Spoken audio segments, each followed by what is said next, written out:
On Ticker, this is Import Export with Lawrence Christophels. Good morning everyone, thanks for joining Import Export here on Ticker. What tips and advice can you give them and what are the real risks out there for remote working? Yeah, sure. So like we saw with the bushfires, there's an element of the society that actually starts to take advantage of these situations, and COVID-19 is no different.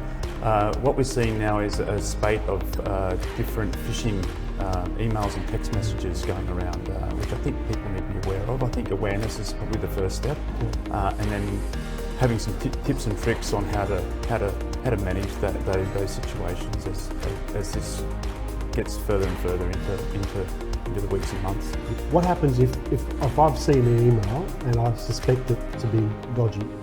What should I do? Obviously not open the email, but yeah, how do I report it to my people for the office? There's a few things there. So how do you identify a phishing email or text? So you've got to really look at the header. So who's it from? So sometimes they try and impersonate companies or individuals. So they might find out who the CEO is of a company and try and impersonate that person.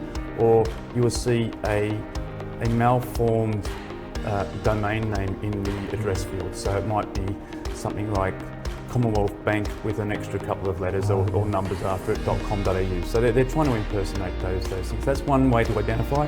The other way is to look into the body of the content. Look for things like a URL that looks suspicious. So if we step back a little bit, we talk about data at rest, data in transit, and data in use. So what we're talking about here is data in transit. So what we're trying to do is, because we're working from home, we're probably transmitting data across the public internet. It can be intercepted and replayed. So the technologies here that we use are encryption, and VPN is a common method of encrypting data in transit.